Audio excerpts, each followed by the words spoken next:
Okay,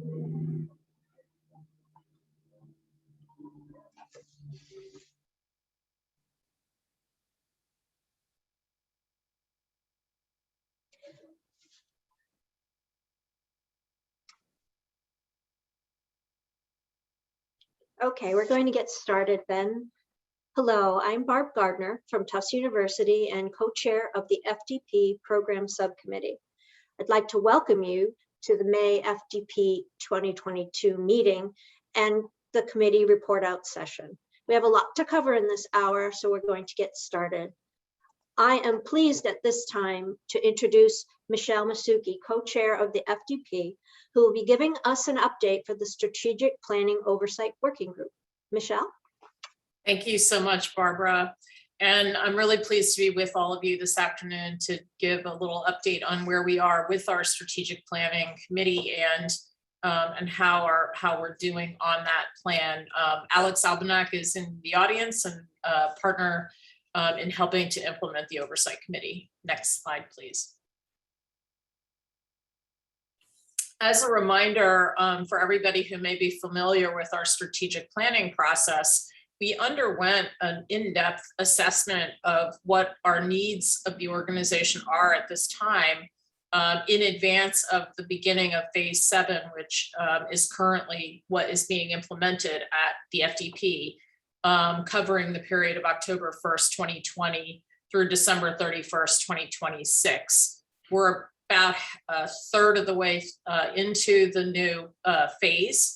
And the goals of that phase have been to demonstrate a positive impact on administrative efficiency and effectiveness, to institutionalize evaluation to determine the relevance and impact of the FDP, and in particular to develop that documentation to support us being able to be competitive for grant applications from our federal partners who sponsor us with funding that they provide to the national academies, which in turn supports our organization.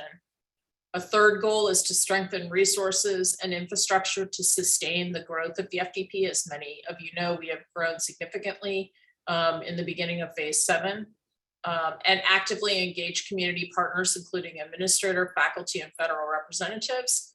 And finally, to tell a powerful story of the FDP to both internal and external audiences.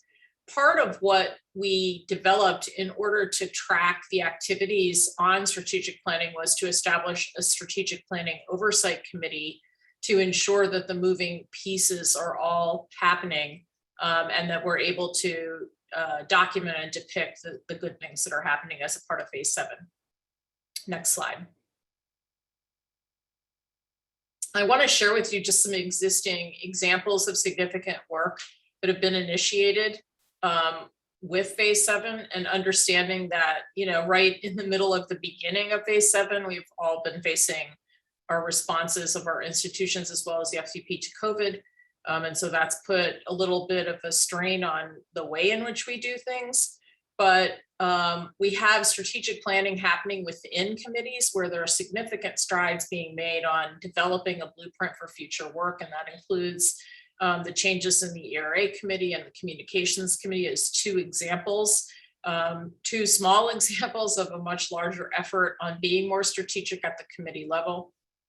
We have a focus on membership engagement, partially because of the large growth in the number of member institutions, as well as the diversity that we now have in the members. So this has led to the implementation of an engagement survey and a database of interest for our members to tell us what it is that they would like to be engaged in, that the FDP is involved in.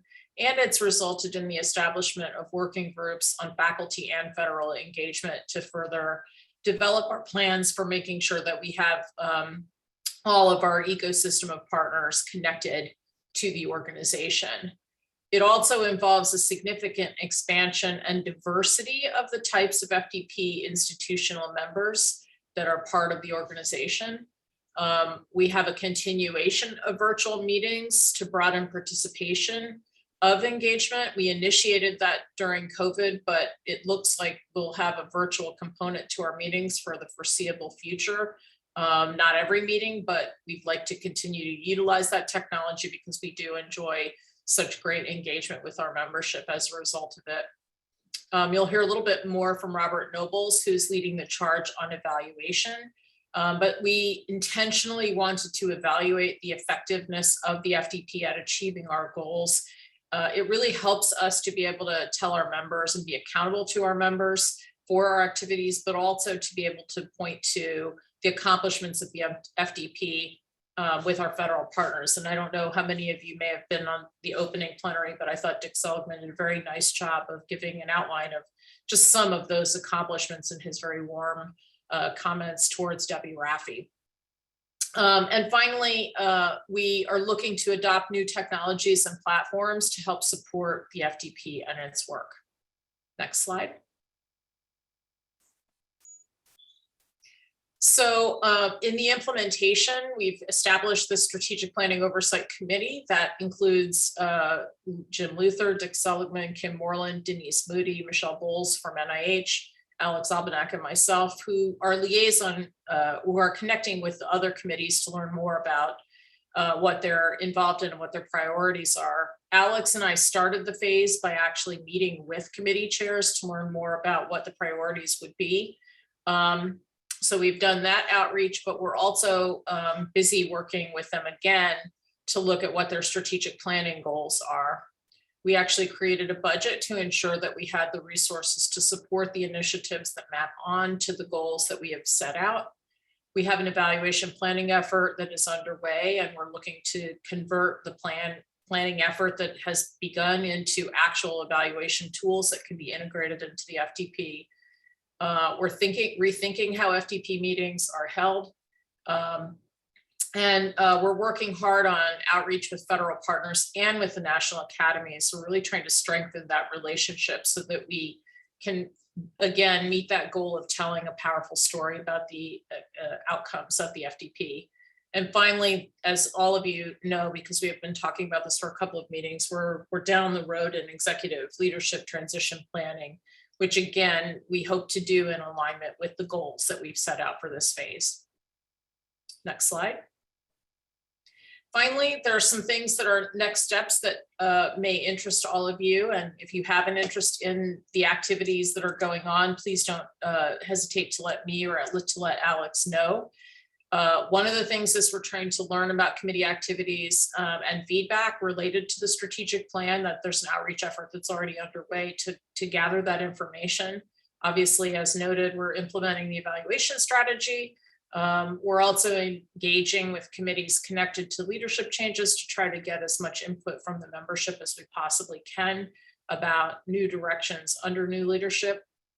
We're continuing to identify ways to connect between meetings. And so one of the big things going on is to try to maximize the time in between our virtual meetings, and where possible to bring people, we hope, back in person for smaller group activity that may be facilitated by in-person meetings. And finally, we want to continue to connect with the membership to get your feedback and input on both the things that we're already doing and new things that we should be thinking about doing as we move forward with FDP, a much larger FDP, a more virtual FDP, and a more engaged FDP, judging by the size of our meetings. So with those comments, I think there's a slide that gives some contact information where you can email either myself or Alex Albanak, and I'm going to turn it back over to Barbara. Thank you. Thank you very much, Michelle. So next we have Stephanie Scott. She is the co-chair of the Communications Committee, and she's going to give us an update. Thank you very much, Barb. And that was a perfect segue, Michelle, in terms of the Strategic Oversight Committee, because that strategic oversight is of my committee, a part of all the things that we're doing and the strategic planning that we're doing. So I'm going to give a quick update. So, and thank you, Barb, for moderating. Next slide. Just to give a quick recap about what the Communications Committee does. We are an operational committee to the FDP, and we develop an overall communication strategy and an and an outreach plan for the FDP. We set style guidelines for all of the FDP committees, publications. If there's an external publication that is going to be released, our committee will review that material before it is publicly released. We provide oversight and direction to the FDP website, and I have some big updates there. We edit approved publications that will have broad viewership. We review materials upon requests. And we compile and disseminate high-level meeting summaries that I think you have all come to know well and love. And we develop outreach materials, including brochures, PowerPoint templates to be used, etc. Next slide. And so these are the wonderful individuals who lead our various working groups. And the way we're currently structured, we have 4 main working groups, which are the session summaries, led by Jeff Petsis, Annie Publau, and Julie Renkes. We have marketing, and you're meeting Barb right now, who leads our marketing working group. Policies and Guidance, led by Sheila Chaplar and Talise Daly, and our website, led by Rasha Abed and Jamie Sprague. We also have George Utz from University of Cincinnati as our faculty liaison. We have 2 more liaisons, Maura Harris, who's our liaison with infrastructure and the project management and resources tools, and Aubrey Schoenleblen with regards to internal systems. And my partner in crime with regards to the communication strategic planning, the plan is Jennifer Taylor. And we also oversee our Incura magazine column. We have a regular column in Incura magazine called the FDP Update. So next slide. Just showing you a screenshot when I refer to the session summaries. We have a group of about 20 volunteers that during every meeting, they are very that they're, what's the word I'm looking for? It's not ferocious. They are taking a lot of notes during all of these meetings, and they get vetted with the presenters. And then we try to get this document out to you as a one-stop shop that you could share internally to your supervisors, to your VPRs, to your faculty of everything that's currently going on at the FDP and what was discussed at the meeting. Next slide. And Barb was very much involved with this, which was the creation of our interactive brochure, which is also a fairly new document that's available on our slide. I'm sorry, on our website using the link above. Next slide. Okay, so going back to what Michelle talked about, because she went over the 5 goals. And so our committee is very much involved with goal number 5, which is telling a powerful FDP story to internal and external audiences. And so as part of our phase 7 strategic plan, our goal was to develop a comprehensive communications and marketing plan for the FDP, prepare and update annually a compelling FDP story in brochure or online format, summarize key accomplishments, upcoming activities, and the benefits of joining and participating in FDP. So we share this story broadly with our federal partners, FDP institutions, non-FDP institutions, and explore getting professional outside expert professional support. So next slide. We did indeed do that. So we, through an extensive interview process with various PR firms, we hired Vanguard Communications, which is a marketing and PR firm. They had both experience working with federal agencies as well as nonprofit organizations. We felt like they were the best fit to develop FDP's communication strategic plan. And so in our working with them, they have 2 tasks in working with the FDP, which is the development of a communication strategic plan. And we're actually wrapping up, I should have updated that second bullet. We're actually wrapping up our second draft of the plan, and it's almost finalized. And task 2 is to modernize and update the FDP website. Next slide. So let me tell you where we're at and what we've accomplished over the last few months. So toward the end of 2021 into January 2022, there were 2 major stakeholder meetings.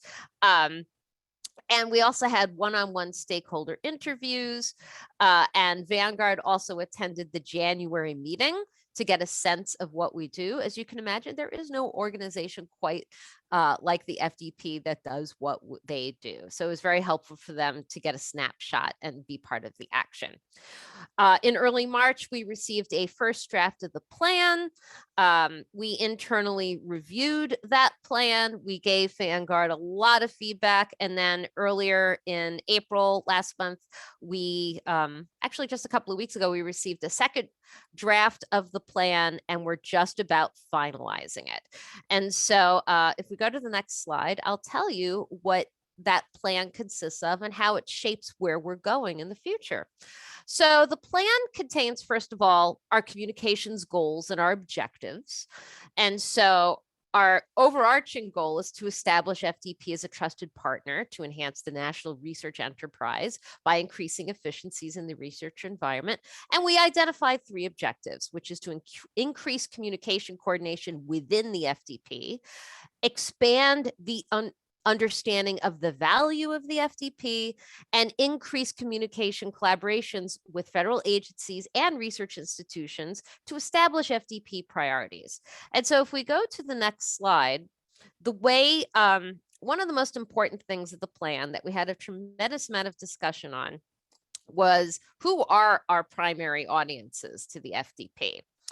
And so we've identified 4 main audiences: our federal and governmental agencies, which includes federal agencies who are members of the FDP, but as well as other federal agencies that may not be members, but they're critical strategic partners. So that includes the DOJ, HHS, the OSTP, OMB.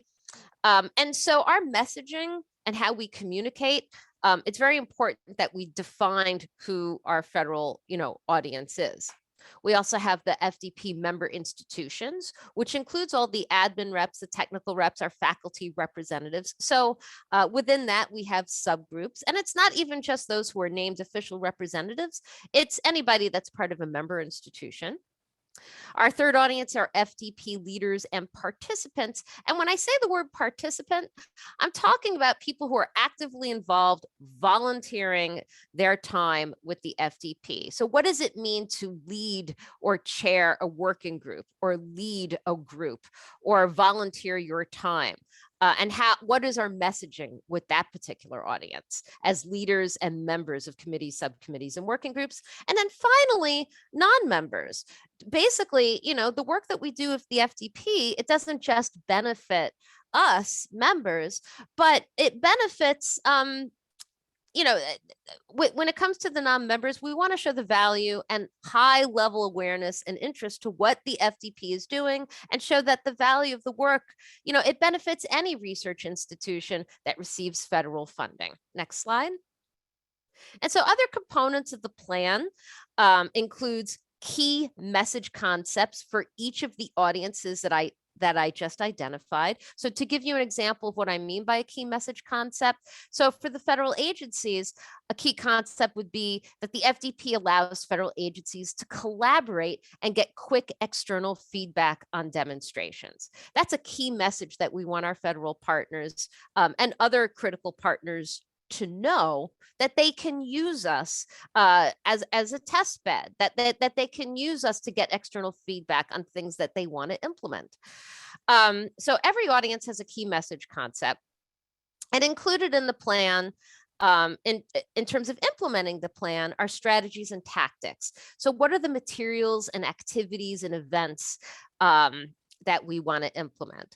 So for example, it's important for us to have a comprehensive set of public-facing FAQs on our website, some one-page fact sheets, an onboarding toolkit for maybe new representatives, talking points for when any member of the FDP might be going out to talk about what it is that the FDP is about and what we do, potentially a newsletter, infographics.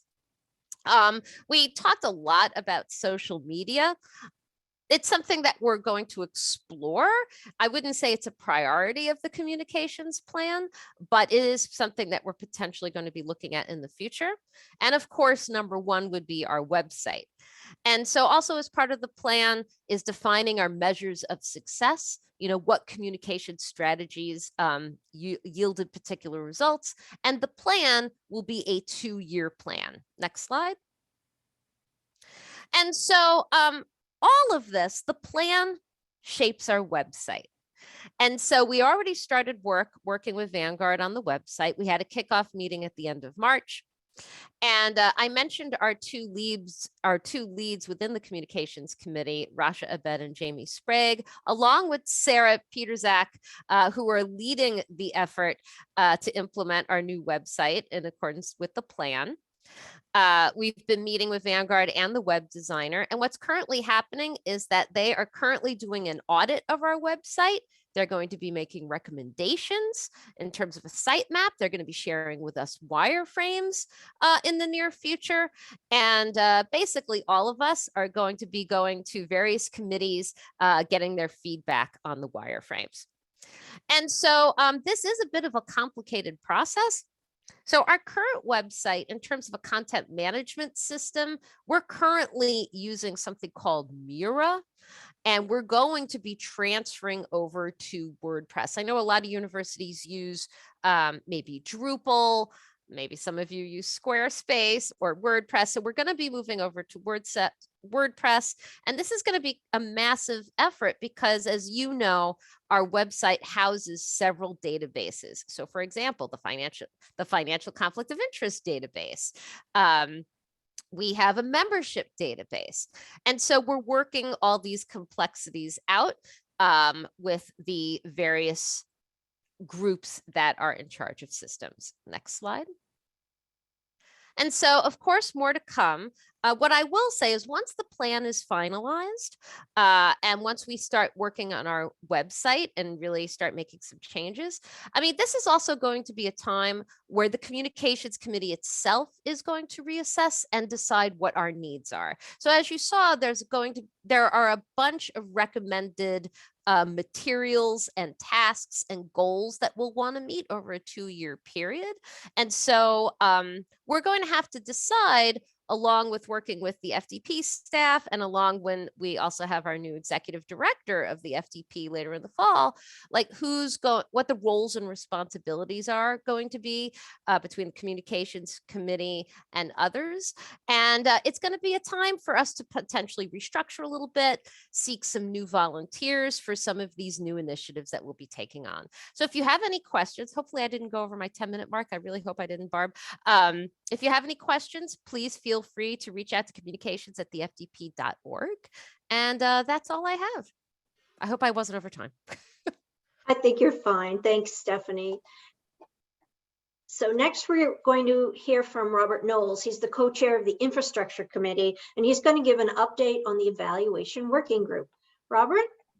Absolutely. Thank you, Barb, and thank you, Stephanie and Michelle, for really teeing up this important initiative related to evaluation. Welcome, everybody, to day one of the Federal Demonstration Partnership meeting.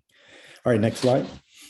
So what I want to do is really thank the working group because they have really infused the charge of making sure that with each of the plans highlighted in the Oversight Committee meeting and with our communications group is that our plans end up producing outcomes.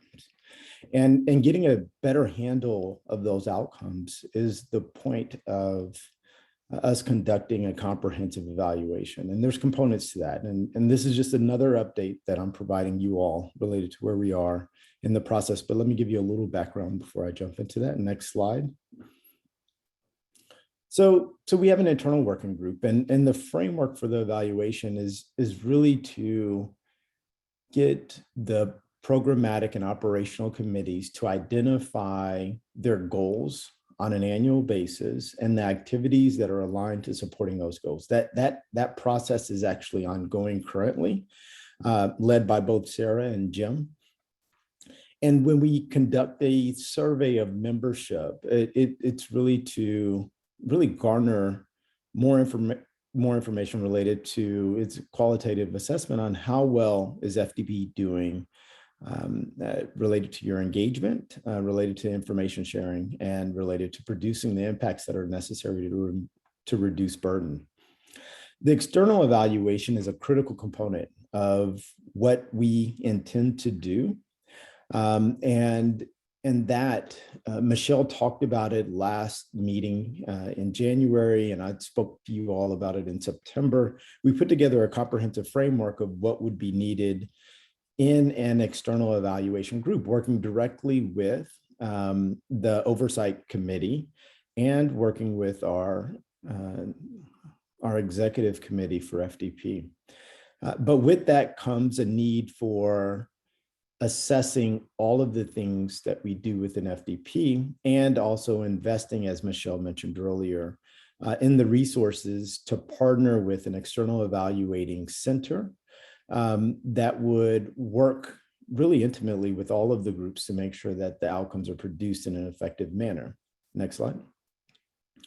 And so this is to document our success as FDP, the success of our working group, success of each of our members and their contributions to the whole, having the demonstrations that have accountability requirements, looking at aggregating information from our committees, both programmatic and operational, and then aligning back with Stephanie and team related to creating reports so that we can continue to share the successes of FDP broadly. Next slide. And so what questions will the evaluation end up answering? It will look at program improvements that have been implemented directly associated with the faculty workload survey. Built within the plan is for us to also launch an administrative workload survey because we can reduce the burden on administrative activities as well as faculty related burdens. We will look at the role that FDP plays on government-wide initiatives. There's been a number of conversations, including with OMB, related to some initiatives on the way that we have granting mechanisms. What are those outcomes? And similar to Dick explaining to us earlier, all of the wonderful things that Debbie has done and FDP has achieved, the hope with evaluation is to move from the oral history stage of some of our more senior FDP partners understanding the impacts that FDP has made and really turn that into something that is systematic and documented in a way that all FDP members can benefit mightily from it.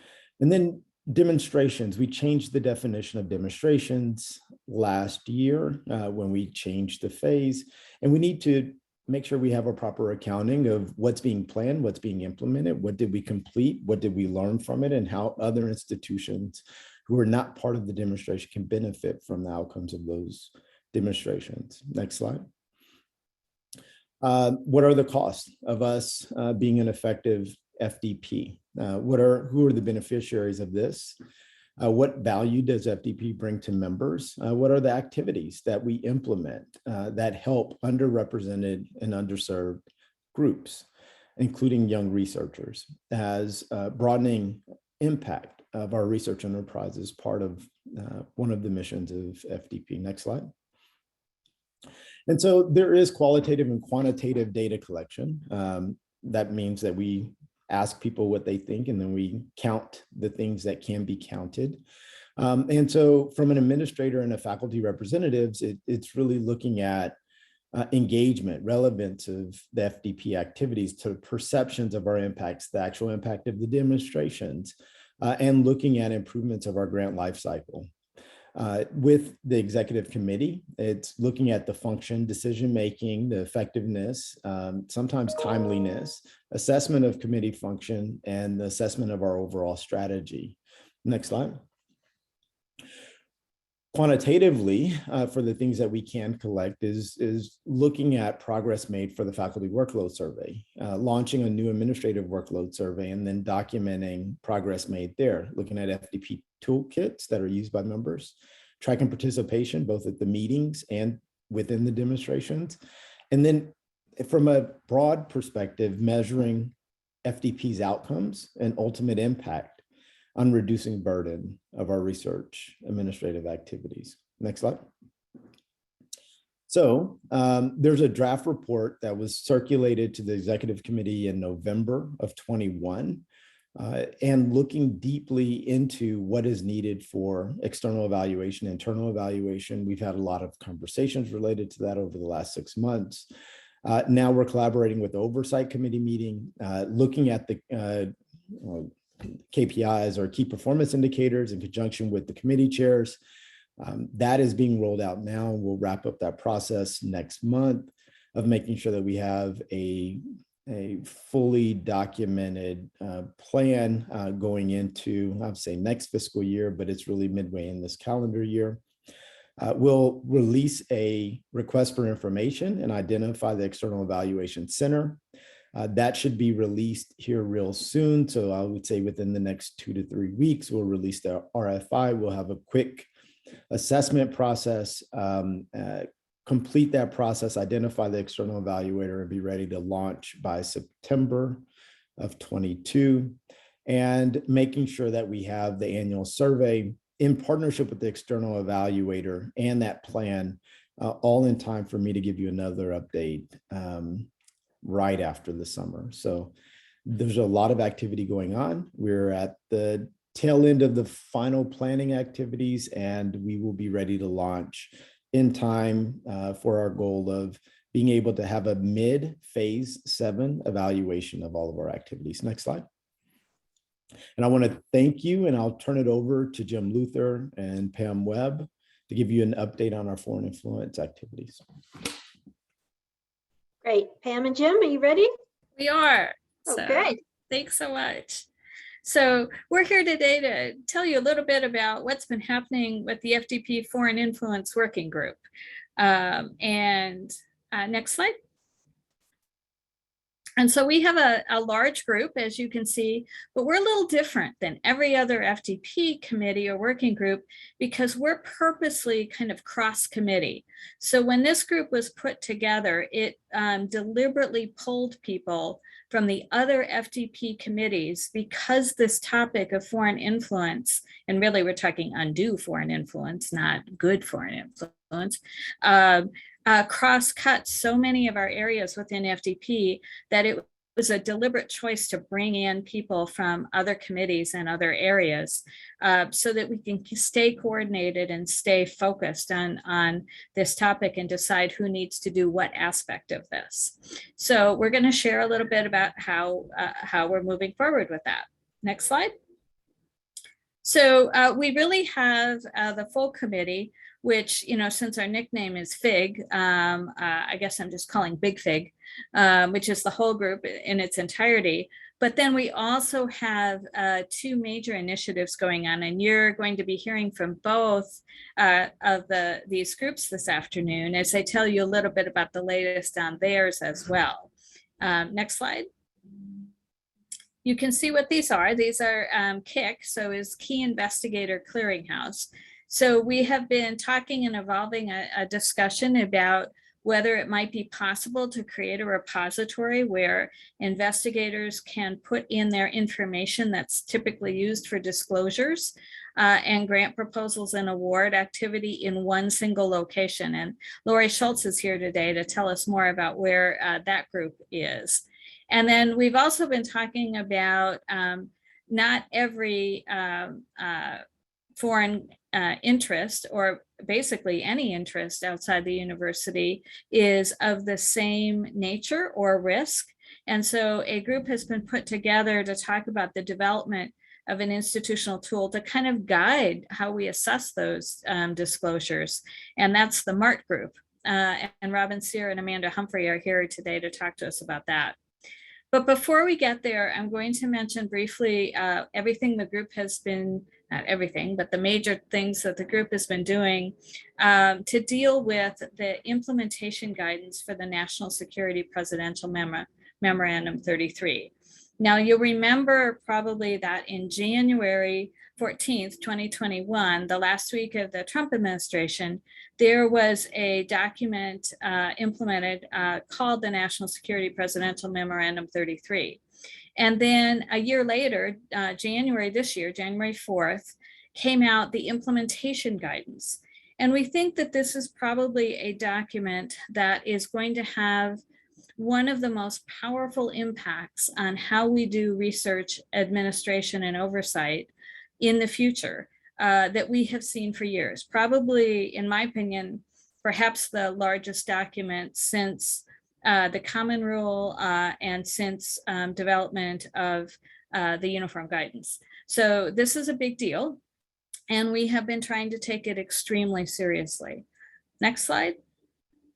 So I wanted to tell you a little bit about what we're doing, and that this is, we're really want to share with you a little bit, not only of what's in that document, many of you have already seen that, but leading into a session that we're going to have on Wednesday that I'll talk about. So what happened is the FIG went ahead and created 5 working groups from within the committee that involve faculty, technologists, and research administrators. And we decided that we would look at this 34-page guides document with these 3 topics in mind, that we wanted to figure out which areas still needed more clarification so that we could ask the agencies about that. We had some ideas about if they implemented in certain ways, it might work really well. And if they implemented in certain other ways, it might not. So we wanted to have early opportunities to provide input to the feds about what we think might be sensible ideas for going ahead and putting this into practice. And then we identified places where the definitions, this is about clarity as well, where the definitions just weren't clear enough for us to be able to tell exactly what was intended. And in order for us to be able to, of course, implement well and do what the feds would like us to do in terms of disclosures, for example, or research security, for example, we need to know exactly what is what they're looking for and make sure that it resonates with what we're doing. So to move this forward, we did listening sessions for 2 days back to back with federal agency representatives from 4 of the major agencies, NIH, NSF, DOE, and DOD. And we put together a document that is out on the FDP website that you can take a look at, where we evaluated this guidance altogether. And it led also to us being invited, which we were very pleased about. OSTP invited FIG to come for one of their engagement hours and tell us what FDP thinks of the NSPM 33 implementation guidance, and where we wanted to provide specific input to the Office of Science and Technology Policy. So we're pleased to have done that on February 28th. And there is a pretty short document, I think it's altogether maybe about 11 pages, that has our slides, has some opening remarks, and has a synopsis of these listening sessions.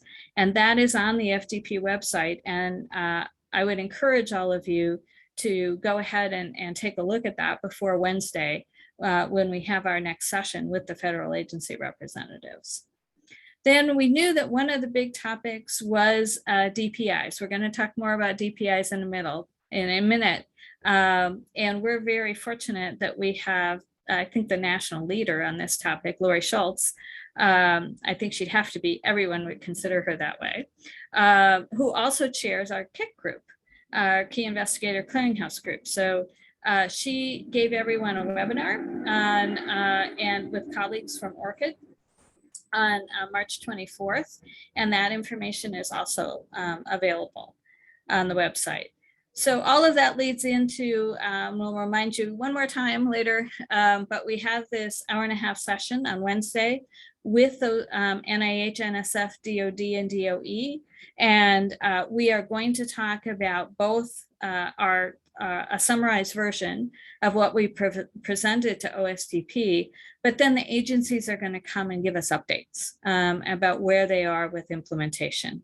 And in a minute here, we're going to talk about some of the deadlines they're facing, including one that's on us right now. So next slide, Jim, do you want to talk about the specifics? Thanks, Pamela. So as Pamela mentioned, in the guidance, it's broken into 5 different sections. In some of the communication in the listening sessions, as well as in the OSTP session, we discussed some of the critical elements, and we're going to hit the real highlights of these today. But the other thing I think we emphasize that that FDP was really appreciative about the continued openness of the federal agencies and OSTP in asking for input, not just from FDP, but from COGR, from institutions from across the board. We were very appreciative that there continues to be a focus on harmony. You'll see that as a consistent theme throughout. The importance of agencies doing things consistently. It's noted in some of the NSPM documents that there is going to be some flexibility within the implementation of the NSPM 33 with a recognition of that some institutions do things different ways. So there needs to be a little bit of flexibility. And so that'll be artful as to how we do that. And then I think in much of the guidance, there was language or concepts that were in the tone of should, but one of the things that was clearly a must was the emphasis about not unintentionally promoting discrimination against foreign nationals, which was we were happy to see that, and they've made that a cornerstone of all their discussions since. So very briefly, I'm going to go through each of these chapters in one slide each, I think. Next slide.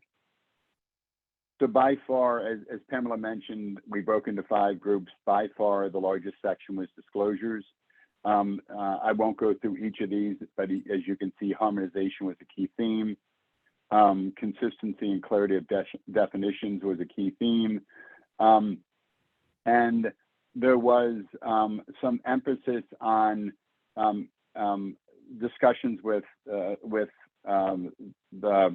federal agencies as well as OSTP about when there's not harmonization, what is the process by which there would be differences in implementations. And I would imagine that may come up on Wednesday as well.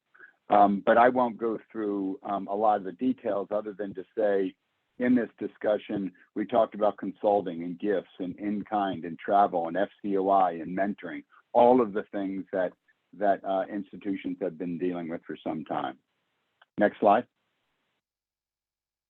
We talked, chapter 2 was about DPIs, and again, Laurie is going to talk about this momentarily, so I won't go into any detail. I mean, she's going to talk about KIC, but DPIs were a critical element that we've emphasized here. And I think the bottom 2 bullets, Laurie can amplify on this, but the bottom 2 bullets should give institutions some comfort in that that the investigator is going to authorize the release of his or her information to the agencies. So there's this idea that the data related to the faculty will be kind of released or owned by them to some degree. And that, but along with that, the investigator is going to have to certify that the information is complete, accurate, and current, which is only fair. Next slide, please. And so before I turn it back over to Pamela, the part 3 was about violations. And this was actually, I think, a really helpful chapter. It did clarify that there's different levels of consequences that range from criminal to civil to administrative. And it talked about, as you can see in the slide, the different things related to an individual or a research institution from a penalty standpoint or consequences standpoint. It talked about that agencies will document procedures and roles and responsibilities for addressing disclosure requirements. And it clarified that adverse actions related to an institution will be for pretty explicit things. If an institution does not provide appropriate training and certification that individuals are knowledgeable of this, if the institution had knowledge that the individual submitted something that was false, those things along those lines. But I think the bottom paragraph is really helpful, because in the consequences, there's going to be an evaluation and an assessment of intent of the offender, whether there's any pattern of disclosure, pattern of lack of disclosure, or whether it's isolated, whether it was self-disclosed, those types of things. So I think there'll be lots more clarity around the process by which there's an investigation of inaccurate or incomplete disclosures, and how both the institution and the individual would go through that process should that occur. Next slide, and Pamela, back to you. Thanks, Jim. One of the things that was new too was a description about how information could be shared across agencies. It's possible that what the agencies are going to do is update or create new, what they call routine uses of data to enable that process to occur. In other words, to say, yes, we're going to gather this data, and yes, it's appropriate that we share it at certain points in time, under certain circumstances with other agencies. I think in general, we liked what this had to say. For example, the expectation is that agencies, if they're contemplating any kind of adverse action against an investigator, would share that first with the investigator and the institution, and basically have some kind of a process by which the institution or the investigator could contest the proposed action and say, no, you have it wrong. Let me explain some other details that you need to take into consideration. And so we like that a lot. There was some concern in this area that you'll hear more about also on Wednesday, that under certain circumstances, agencies can share information with each other prior to a final investigation being complete, and prior until all the circumstances are in. And while that's always been true when they suspect criminal fraud, it hasn't been true beyond that. And so that's one of those areas that you'll hear more about, where we're kind of waiting to hear under the circumstances under which that might be able to occur, and whether this advance notice and process to contest would still occur in that case, even if it does need to happen while something is still under investigation. So more information there to come. Next slide. The last topic is research security, and it has lots of component pieces, and it's going to have the longest timeline also for implementation, and necessary just because it is so new and it has so many different pieces for it. For example, here you can see that if your institution has more than $50 million in federal funding for the last 2 fiscal years, it will be mandatory to have a research security program that has the components that you see listed here. And there are going to be lots of questions for the details about what's going to be acceptable and necessary and appropriate for these types of trainings. And so we know that institutions will have to certify that they have these kinds of programs in place, and that somebody will have to be the named individual to be their security point of contact. But as I said, the timing here is going to be a little bit longer. We're past already the 90 days for stakeholder input, although I don't know if they're enforcing that 90-day deadline. And then it's going to take some time for these requirements to be gathered. You may have seen NSF's nice funding opportunity announcement go out to solicit applications for people that have or are willing to develop training programs relative to this. And I believe it is the intent that they want to be able to offer options from the federal government, in addition to us having local options for how we would implement this. So we'll see a lot more about this, but we do think of the 5 sections, this, while being very meaty, is probably going to take a little bit more time than the other. Next slide. And then finally, we just wanted to remind you, we do have this session on Wednesday. And we're hoping all of you will take a look at that document that I referenced. And I think it's going in chat as well. And see you at that session. But with this, I'll turn it over to Lori Schultz, who's going to talk more about our KIC project. Lori. Thank you, Pamela, and thank you for the shout out. I know there are ORCID folks on this call, and sort of being an ORCID expert is a little bit of a passion project of mine. And if that makes me a giant nerd about DPIs, then so be it. I'm Lori Schultz. I'm from the University of Arizona, and I'll talk a little bit about what we've done on KIC, the Key Investigator Clearinghouse, with a few updates based on some of the conversation that Jim and Pamela gave us just a few minutes ago. Next slide, please.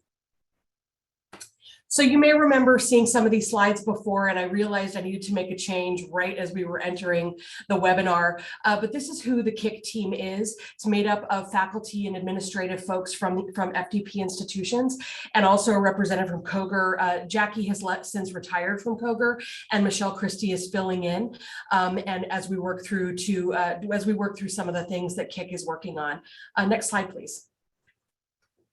So you might remember the last time I talked about the KIC is when we first started last year, we were really trying to articulate the challenge that, that isn't new to anyone who's listening in right now, that the way that we collect information that amounts to what is in a researcher's profile and what they may need to disclose in proposal applications and in conflict of interest or conflict of commitment disclosure processes on their campuses and in their institutions all lives in a different place and isn't always accessible by the same people. So your folks who are working on proposals may see bio sketches, they may see current pending support pages, but they probably are not seeing details that are in COI and COC disclosures.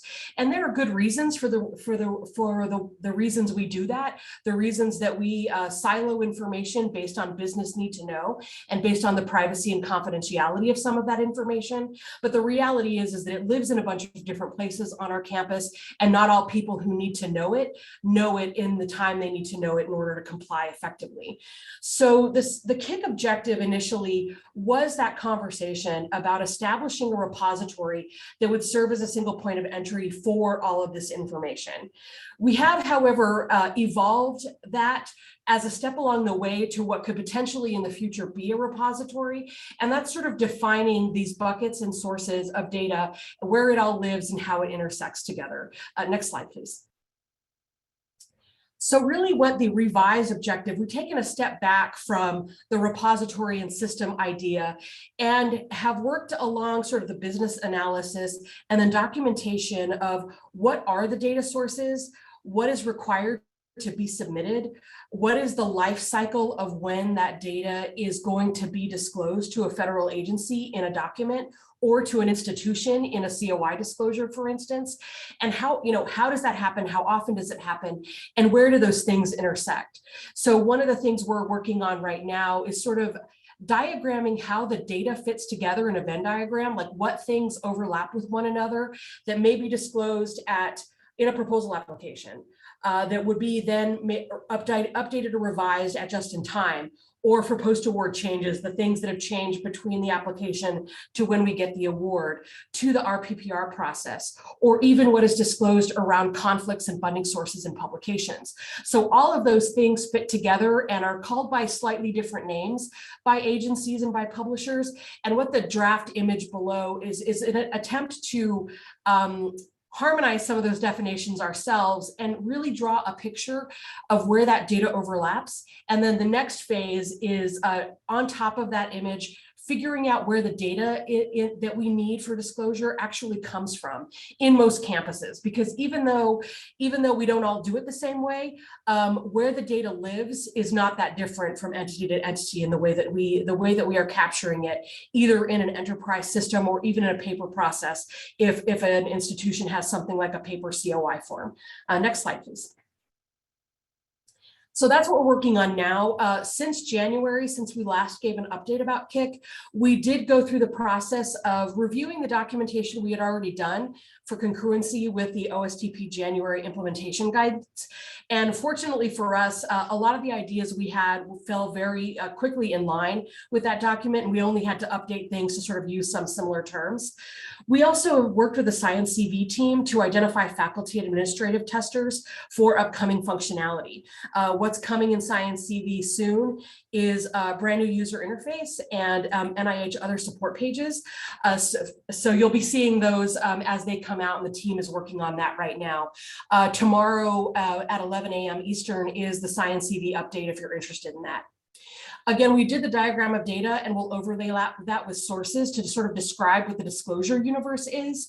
And as Pamela mentioned, there was the March 24th webinar of FDP on ORCID and DPIs, and Shauna Sadler from ORCID and Sheila Rayburn from Lyrasis, which is the home of the ORCID US Consortium. And backing up a little bit, if your institution is an ORCID member, Lyrasis and the ORCID US Consortium is very likely the way you were a member.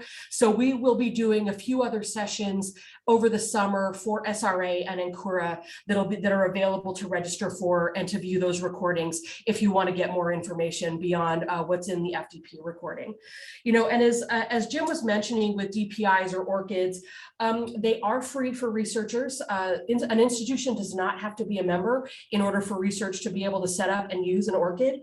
And it's completely within the researcher's control how they do or do not share the information that's in their record.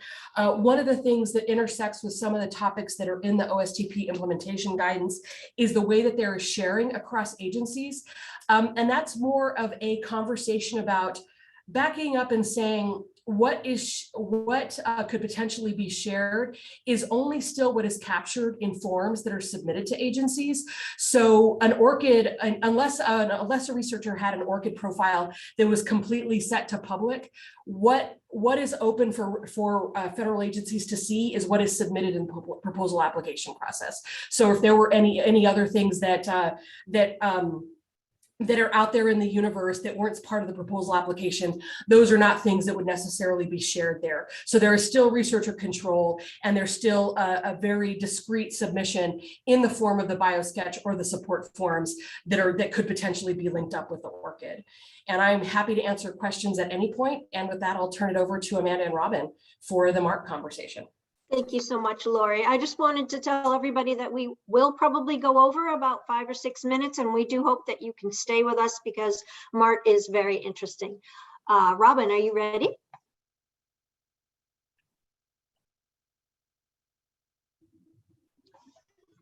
Robin Sear?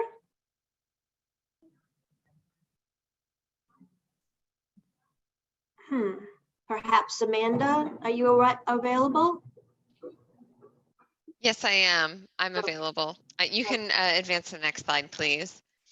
So MART stands for the Matrix for Assessment of Risk and Transparency Working Group. Our objective was to develop a risk-based tool and decision matrix to aid in determining if a specific outside activity is reportable on either the other support and or the biosketch. The work group was geared toward defining the parameters of MART as well as its benefits, challenges, and just looking at what kind of tools out there would be really useful for faculty members and for our community at large. Next slide, please. So one thing that we took, taking a step back, we're really trying to connect the dots. I think we borrowed this from a previous FDP session that Jim and Pamela have pulled together, just going to why is this information critical for the government to have?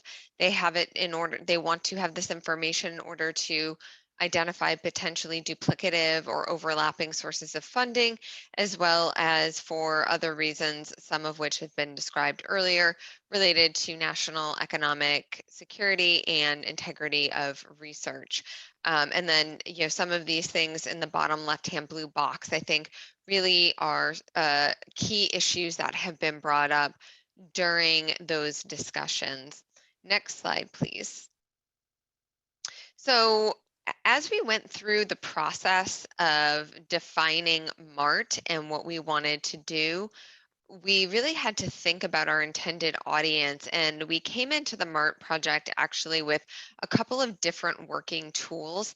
One was a tool that Jim had started, and then one was a tool that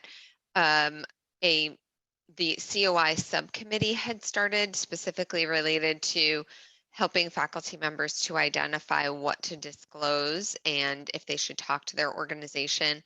And then as we started working through the document, we started to learn that those two things could be a little bit more closely aligned.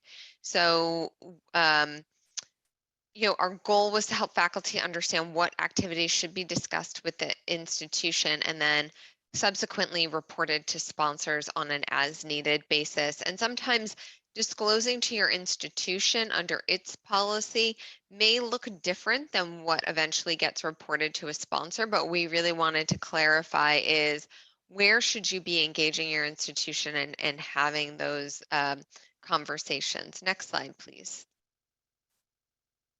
So this was the document that the COI subcommittee had started working on, and you can see what we really started with was focusing on buckets of activity that our faculty frequently undertake, including things like working on authoring publications, being part of the peer review process, editorial service, writing proposals, and things of that nature. Next slide, please. And then the other document that Jim had been working on was this great table that really broke down into, is this activity reportable, yes or no? And what are the evaluators that might lead you to determine that something is or is not a reportable thing? And then one of the other things that we talked about as a group was a key factor that we routinely hear from the federal agencies is there are going to be times where institutions and the agencies may have different outcomes to their analysis of a particular use case or scenario.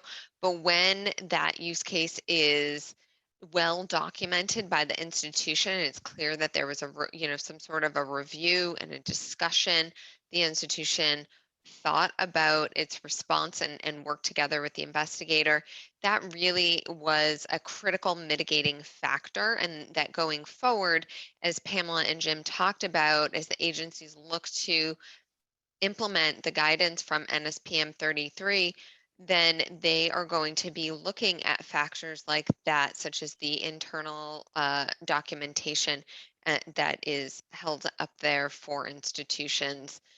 So with that, next slide, please. We started thinking about what MART could really be. And so our fundamental question really became, how do we document if the activity would impact a funding decision because of real or apparent impact on the integrity of research and or overlap? And then using that to guide how we guided faculty through a series of questions. And then how could we support the critical role of documentation and providing documentation for institutions and for faculty? And here are some of the sample questions that we started pulling together as we went through this process, aligning those, the institutional concerns and the investigator specific concerns. Next slide, please. And this is our wonderful team that's been working on this project for the last couple of months with us. And we've been really just overwhelmed by the amount of feedback and information and analysis that they have put into ensuring and thinking about faculty perspectives and making sure that we really consider what activities faculty are going out there and doing, and where are some of those lines, and how do we define them and where? Next slide, please. So with that, we have a tool that we've been working on developing, and that tool, I'm pleased to share a couple of screenshots with you today. I can also try and demo it live, but just in the interest of simplicity and to avoid any technical issues, I thought I'd carry on with the screenshot approach. So what we've done is we used Qualtrics to program just a pilot of the tool that we've been envisioning. It's something that, you know, we're hoping to test here at our institution, Northeastern. And so, you know, the first threshold question we would lead an investigator through is, does their activity meet the definition of research, yes or no? And then if they answered that question, yes, next slide, please. You can see that we provide that and we say, okay, so it's research related. What type of research activity is this related to? And it has options for appointments, clinical research, consulting, gifts, in-kind support, IP and data sharing, proposal peer review, publication, startups and venture capital, short and long term. They're actually two separate buckets for visits and sabbaticals, and then another category. And so if a faculty member were to select, for instance, clinical research, if you could hit next, please, then there's a couple of different options that come up, and it asks the faculty member to say, which of these matches your activity, and then we'll give you the guidance. So there's a couple of different choices here, such as I am serving as PI or otherwise participating in the conduct of a clinical trial. The clinical trial is 100% funded via funds from my home institution with a separate budget and separate accounting. Another option might be I'm participating in an internally funded, i.e. funded by the home institution clinical trial, but the drug or other resources are being provided by an industry sponsor. Another choice is serving as a PI of a clinical trial funded via any external source, federal industry foundation, serving as an overall protocol PI for an externally funded clinical trial with no other role in the clinical trial. And then finally, serving as a member of the study team, i.e. responsible for recruitment and or other conduct on a clinical trial. And so if a faculty member were to select one of these buckets, maybe they're selecting the second bucket, participating in an internally funded project with the drug or other resources provided by an industry sponsor. Next slide, please. This is what results would return. It would just let the faculty member know, reminding them, here's your selection. And then the outcome. This selection indicates a reportable activity. We try and give some guidance or rationale of why we think this is a reportable activity. Because receiving drug or other resources from an industry sponsor indicates a transfer of value that must be reported in your other support. Please contact your institution's central grant management office for guidance on how to report this activity. Thank you for using this tool. For institutions that, you know, maybe if institutions were to program this into their own REDCap or other Qualtrics survey tool, they might even be able to have the response there tweaked a little bit to say, we've already notified the funding office and somebody will be in touch with you. And then the central office might be able to actually get a notification from the survey tool indicating that somebody had completed the survey and that, you know, they might need some guidance or assistance. But so that's just one example of how the tool could be used. Next slide, please. So if we were to go back though, and maybe our faculty member wanted to look at appointments, next slide, please. This would give them some different types of appointments that they might be able to select. And I won't read all of the choices on this one, but I'll just go to the one that I screenshotted the response for. I have an honorary appointment with or without compensation or responsibilities. And so if somebody were to select, oh, yeah, I have an honorary appointment at this institution, and they clicked that button, Next slide, please.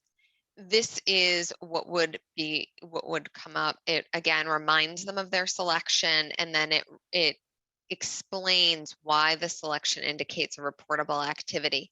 Federal funding agencies require the disclosure of all appointments, regardless of time commitment, amount of remuneration, or type of activity. Next slide, please. And then we do have a catch-all bucket for folks who maybe over time they find, hey, you're not actually describing what I'm looking for. They would be able to fill this in, and institutions will be able to use that. And with that, I think that is all the slides that I have.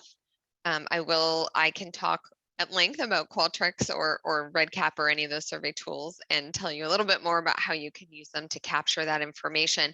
But faculty members would be able to have, if programmed by the institution, a response sent to them that documents exactly what questions they went through and what the response from the tool was. And you could even program in a box for them to record what activity they were trying to think through or work through with the MERT tool.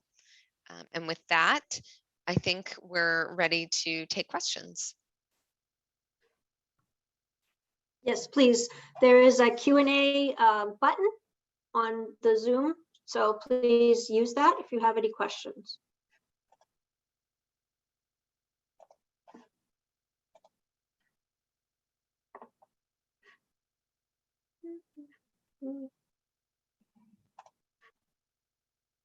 I'll give you a minute for that. Do any of our panelists have anything they'd like to share while we wait that they may have forgotten to speak on?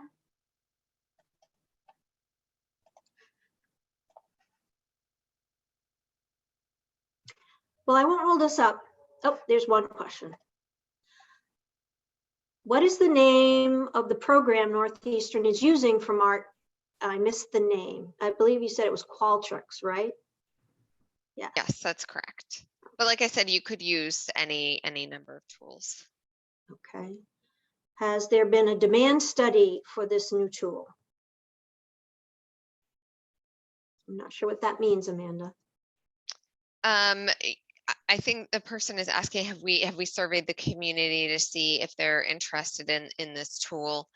I don't know if we've done a specific survey for that specifically. Okay. When info is disclosed to a funding agency, is there a distinction between what goes to a program officer and what info goes to the referees?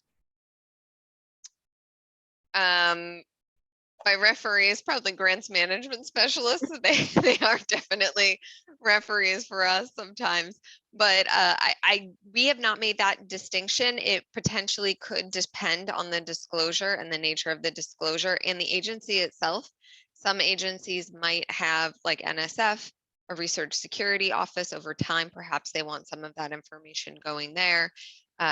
It really just depends on the nature and type of disclosure where it would need to go. And I think that's part of, we don't want to overstep with MART and create this tool that is trying to be a catch-all for every part of what the institution is trying to do. I think what we're trying to do is be a gatekeeper for the faculty member who's maybe thinking about, oh, do I need to disclose this? What do I need to do? Why do I need to do something?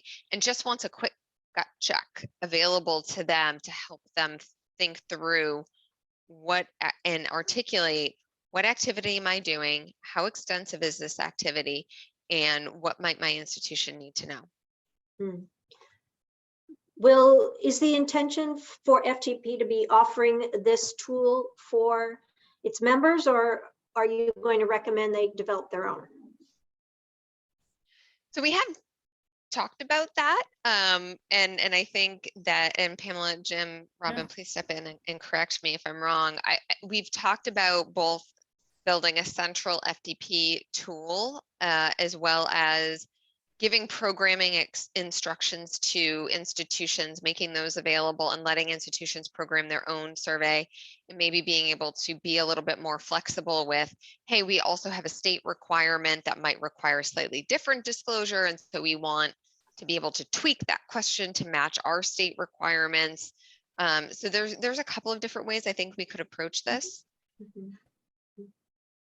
Okay, great. There was one comment that said, I suspect that there are a number of R1 institutions that are building grassroots tools. A demand study may inform how this tool can be used, enhanced, etc. And then another statement was, are there safeguards in place so that investigators understand that they're only using this as a tool to work through an activity rather than to actually make a required disclosure? That's a great question. We have not completed any disclaimer language that would go at the front or back of this, but I do think it's an important point to bring up for the community, that we would want to make sure that it was properly couched in that term. Great, great. Just wanted to remind everybody that we had an update on the Strategic Planning Oversight Working Group. We had a Communications Committee update, Infrastructure Committee update, with evaluation working groups and foreign influence. And then we had KIC, and of course, last but not least was MART. So if we don't have any more questions or comments from the panelists, then we can bid adieu. Alrighty then. Well, we do hope that you enjoyed this session and you found it interesting and informative. And we ask that you join us again at 4:30 today, where we talk about the Great Resignation, and Michelle will be leading that. Michelle, did you want to give a little comment on that? Thank you. We're going to have an opportunity to hear a little bit of data. Actually, Lisa Nichols is going to share a report that she put together for Ankura magazine. There was a study that was actually done for Ankura on some of the trends around remote working. And then we're going to hear from a couple of institutions about what their strategies are for dealing with this issue. I understand there was quite a lot of attention to this in the coffee hour. I was in a different session, so I'll have to get caught up with the group on what the discussion was there. I'm sure it was a very good one. So come, it'll be good to hear some information presented, and then we hope to have time for Q&A at the end. Great, great. All right, well, thank you everybody for participating today, and we will see you in a little while. Bye-bye. Thanks so much. Thanks, Barbara.